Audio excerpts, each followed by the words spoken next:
Have you ever sat in a quiet living room, holding your phone in your hand, hoping it would ring, but it never does? Have you ever stared at family photos on a wall, wondering when exactly the laughter, the phone calls, the easy conversations faded away into silence? My name is Helen. I'm 74 years old, and for a long time, I believed I had done everything right. I raised my son with love, worked hard to give him opportunities one never had, and tried my best to always be there for him. But somewhere along the way, without even realizing it, I lost him. Not in a dramatic, shouting match kind of way. No, it was much quieter. Like a slow drift I couldn't stop. The phone calls became shorter. The visits became fewer. Invitations to family gatherings were met with polite excuses. And the worst part was, I had no idea why. I told myself he was just busy. I told myself it was normal for adult children to grow distant. But deep inside, I felt a loneliness that gnawed at me day after day.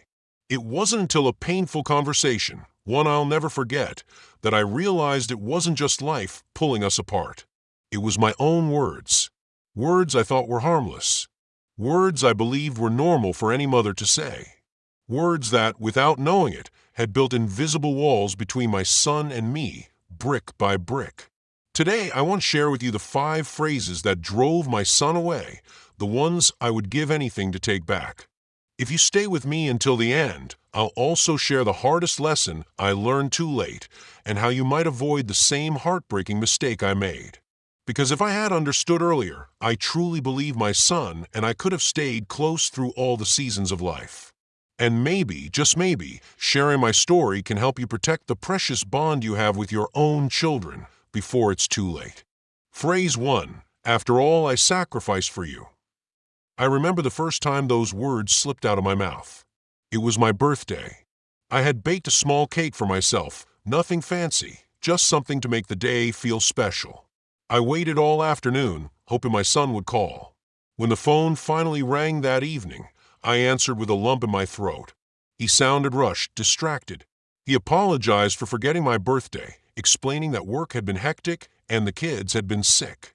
I tried to brush it off, telling him it was fine. But before I could stop myself, the words spilled out. After everything I sacrificed for you, the least you could do is remember my birthday. There was a long, painful silence on the other end. He mumbled something about calling me later, and hung up. I sat there staring at the phone, feeling even lonelier than before. At the time, I thought I was simply expressing hurt. But what I didn't realize was that I had turned our relationship into a transaction. I had reduced all the love, all the moments of joy, into a debt I expected him to repay. Later, I learned that phrases like this, ones that tie past sacrifices to present expectations, create a heavy burden for adult children. It doesn't inspire gratitude, it breeds resentment. According to family psychologists, when a parent says, "After all I've done for you," it makes love feel conditional, something given only to be collected later, like an unpaid bill. I wish I had known that back then. I wish I had simply told him, "It hurt my feelings that you forgot. I missed hearing your voice today." It's a small difference in words, but a world of difference in the message. One invites understanding. The other demands repayment. And without realizing it, that small moment, that one sentence, was the first tiny crack in the bridge between us. A bridge that would take years to rebuild. Phrase 2. Your wife doesn't want you to be close to me. Looking back now, I realize this was the phrase that did the deepest damage, the wound that almost cost me my son forever. It started so subtly. After he got married, the visits became fewer, the phone calls shorter. I told myself it was just the natural course of life, that he had his own family to tend to. But deep down, there was a creeping insecurity I didn't know how to handle. One evening, after a long stretch without seeing him, I blurted it out without thinking. "I know your wife probably doesn't want you spending too much time with me." I laughed a little after I said it, trying to make it sound like a joke. But the look on his face stopped me cold. He didn't laugh. He didn't even smile. He just stiffened, said he had to go, and left not long after. At the time, I thought I was just expressing my sadness, my longing to feel included. But what I had really done was something far worse. I had put a wedge between him and the woman he loved. I had forced him to choose in some small but very real way between loyalty to his wife and loyalty to me. Relationship experts call this the loyalty trap, and they warn that it's one of the fastest ways to destroy trust between parents and adult children. Because no matter how subtle or harmless the comment sounds, it questions their judgment. It disrespects the family they are building. And when adult children feel that tension often enough, they retreat, not because they don't love you, but because they need to protect their marriage, their peace, their autonomy. I didn't understand that back then. I thought I was just hurting alone. I didn't realize I was making him hurt, too. If I could go back, I would have said something different. Something like, I know life gets busy after marriage. I hope I could be part of this next chapter of your life, too, whenever it fits. It would have shown respect for his choices, his family, his adult life, instead of pulling him into a guilt he shouldn't have been made to carry. But I didn't say that. And slowly, painfully, he began pulling away, not because he loved me less, but because my words made staying close too heavy to bear. Phrase 3. You've changed. You're not the son I raised. I remember the day those words slipped out like it was yesterday. It was a chilly Sunday afternoon. We were sitting across from each other at a small cafe downtown. I hadn't seen him in months, and I was eager, maybe too eager, to catch up. I asked about his job, his plans, what he was aiming for next. He'd talk about switching careers, leaving the stable, reliable job I had always been so proud of him for having, to start something new, something riskier. He was excited, animated, full of dreams. But all I could feel in that moment was fear. Fear that he was making a mistake. Fear that he was stepping away from everything I had taught him about responsibility and security. Before I could stop myself, I leaned across the table and said quietly, You've changed. You're not the son I raised. I'll never forget how his face fell. He pulled back slightly, like he'd been stung. He nodded politely, finished his coffee in a few quick gulps, and said he had somewhere else to be. I sat there long after he left, staring out the window, watching people pass by without really seeing them. What I intended as concern had landed like a slap. What I thought was guidance felt like rejection. Later, through books, counseling, and a lot of painful reflection, I came to understand something crucial. Adult children are supposed to change. Growth means evolving, taking risks, stepping into new identities beyond the one we raised them in. When we tell them, You're not the son or daughter I raised, what they hear is, Your growth has disappointed me. I preferred you when you needed me more. That was never what I meant to say, but that's what my son heard. If I could relive that afternoon, I would have said something different. Something like, It's incredible to see you growing and building your own path. I may not understand everything, but I'm proud of you for following your dreams. Support, not judgment. Curiosity, not comparison. It seems so obvious now. But back then, my fear of losing him to the world made me cling tighter, and in doing so, I pushed him even farther away. Phrase 4. You never have time for me anymore. It's strange how loneliness can twist your words without you even realizing it. I didn't set out to hurt him. I truly didn't. It was just the house felt so empty. The days stretched on longer than they used to. There were weekends where the only voice I heard was the television's. And every time I picked up the phone, and he didn't answer or said he was too busy, a little more sadness gathered in my chest. One Sunday afternoon, after he missed another planned lunch, I finally let it all spill out over the phone. You never have time for me anymore, I said. My voice was sharper than I intended. I heard him sigh heavily on the other end. He didn't argue. He didn't defend himself. He just said he was sorry and that he had a lot going on. Then he promised to call when things settled down. But those calls came less and less often after that. At the time, I thought I was just telling him how I felt. But what I didn't understand was that those words sounded like an accusation. Never, such a heavy word. So absolute, so final. It erased all the times he had called. All the small efforts he had made. In my hurt, I made him feel like nothing he did was ever enough. Later, I read a study that explained why phrases like, you never or you always are so damaging to relationships. They don't leave room for grace. They don't acknowledge the complexities of an adult life, careers, marriages, children, stresses I could barely imagine. Instead, they paint the person as permanently failing us, no matter what they do. If I could relive that Sunday afternoon, I wouldn't have accused him. I would have said something softer. Maybe something like, "I miss you. I love when we get a chance to talk. Is there a day that's easier for you?" An invitation, not an indictment. A door left open, not slammed shut. But I didn't know that then. I let my loneliness speak louder than my love.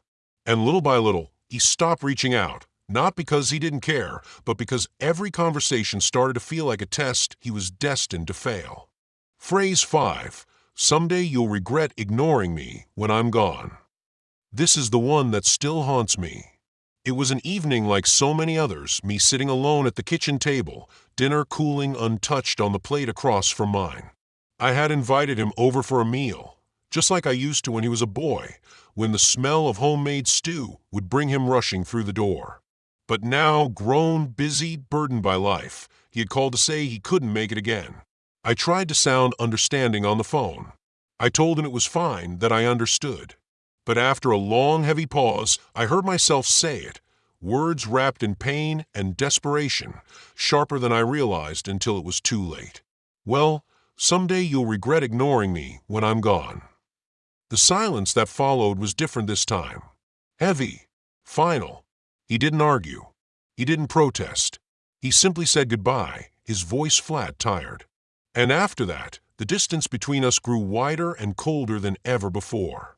At the time, I thought I was reminding him of the preciousness of time, that I was urging him to cherish these moments before they slipped away. But what he heard was something much darker. Guilt, manipulation, a threat wrapped in sorrow. I later learned from a counselor that invoking mortality, hinting that your death will be a punishment for their absence, doesn't pull loved ones closer. It drives them away. It ties your memory, your presence, to pain rather than to warmth and love. I see that so clearly now. If I could go back to that evening, if I could sit at that kitchen table one more time with the phone pressed to my ear, I would have said something entirely different. Something like, "I cherish every time we get to talk. I hope we can make more memories together." Because love, real love, should be an invitation, not a warning. It should build bridges, not walls made of fear and regret. But I didn't know that yet. And the worst part about learning these lessons late in life is realizing how much damage silence, or the wrong words, can cause even when all you meant to offer was love. Sometimes late at night, I sit in the living room with only the soft hum of the refrigerator filling the silence. I look at old photographs, a little boy with scraped knees and a crooked smile, a young man in a cap and gown, a proud moment frozen in time, and I wonder how something so full of love could unravel so quietly. It would be easy to blame the world, to tell myself that life just gets busy, that children inevitably drift away as they build lives of their own. But deep down, I know better. I know the truth is harder to face. I was not abandoned. I was not forgotten. I built walls with my own hands, not out of anger, not out of cruelty, but out of fear, loneliness, and a desperate longing to stay needed. Each time I spoke a word coated in guilt, each time I let disappointment spill out instead of vulnerability, I unknowingly laid another brick between us. It wasn't my son's love that faded.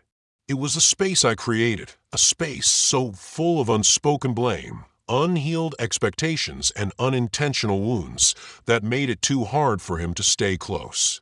If there is anything I have learned, anything I want to pass on to those who still have time to mend, it's this. Love cannot be demanded. Connection cannot be guilted into existence. And the precious bond between parent and child is not something to be held tight with fear, but to be offered freely with open hands and an open heart. If only I had understood this sooner.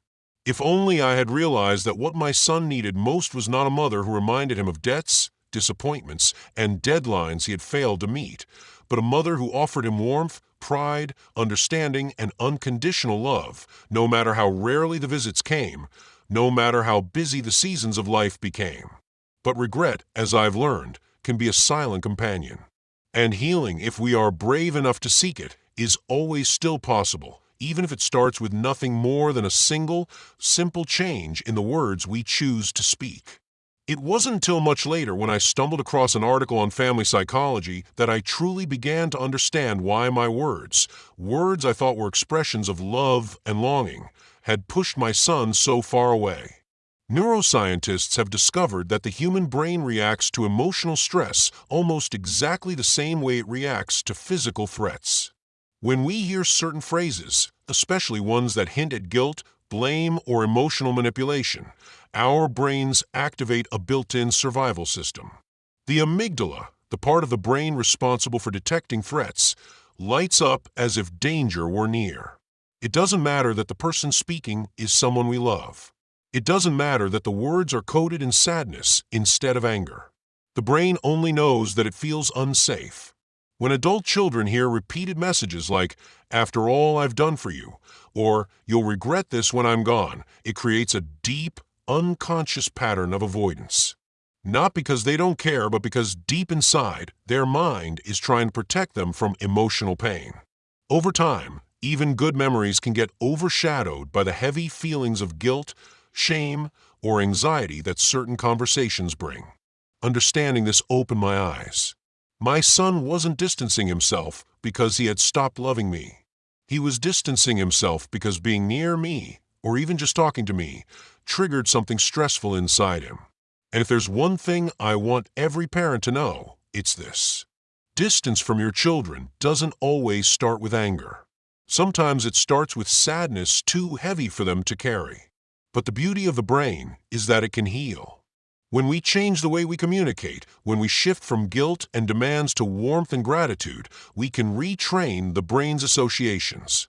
We can rebuild safety, trust, and closeness one gentle conversation at a time.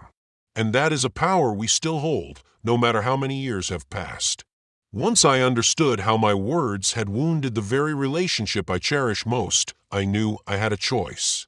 I could stay trapped in regret, or I could begin, slowly, humbly, to rebuild. It wasn't easy. It took more courage than I thought I had left. But what helped me most were 3 simple steps I committed to practicing every single day.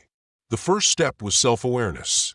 Before I spoke, before I sent a text or picked up the phone, I paused and asked myself, am I speaking from fear or from love? I had to train myself to recognize when loneliness, sadness, or resentment were trying to sneak into my words disguised as casual comments. If I felt the old habits stirring, the urge to guilt, to accuse, to compare, I would take a deep breath and remind myself, this conversation is not about my pain. It's about connection. The second step was pausing before speaking. That tiny space between feeling and reacting became my saving grace. Instead of immediately saying the first thing that rose up in me, I learned to slow down, to breathe, to choose words that invited closeness, not defensiveness. It felt unnatural at first, almost like learning a new language after a lifetime of speaking a different one. But with practice, it became more natural. And slowly, I saw my son's responses begin to soften.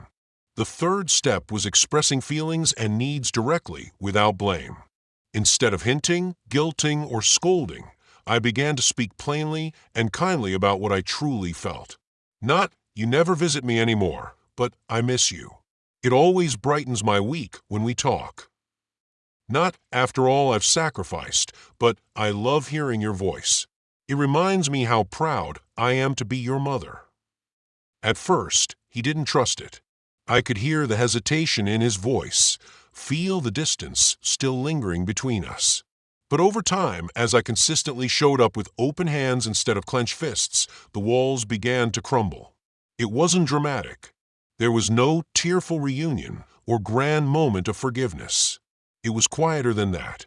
An extra 5 minutes on the phone. An unexpected photo sent from his weekend trip. A short visit that turned into a longer one. Healing doesn't happen all at once. It happens moment by moment, word by word, choice by choice. And every small act of warmth, patience, and humility builds something far stronger than guilt or obligation ever could. It builds true, lasting connection. If there's one thing I would whisper to every parent sitting alone at a quiet kitchen table, wondering where it all went wrong, It's this: it's not too late. No matter how much distance has grown, no matter how many missed calls, forgotten birthdays, or awkward conversations have stacked up between you, love can still find its way through, but won't come through guilt. It won't come through reminders of the past. It will come through patience, humility, and a willingness to speak a new language of connection.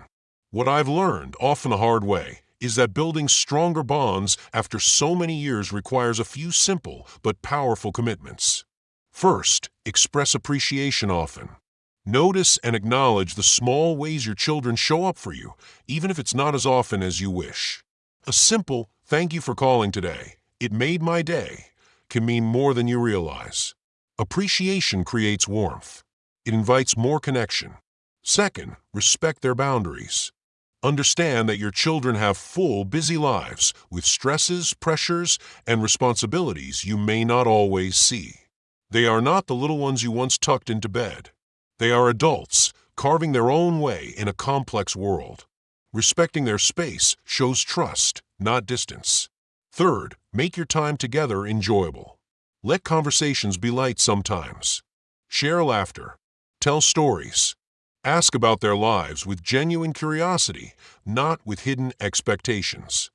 Be someone they want to call, not because they feel they have to, but because it feels good to hear your voice. Fourth, offer support without judgment. There will be moments when your children make choices you don't understand. That's okay.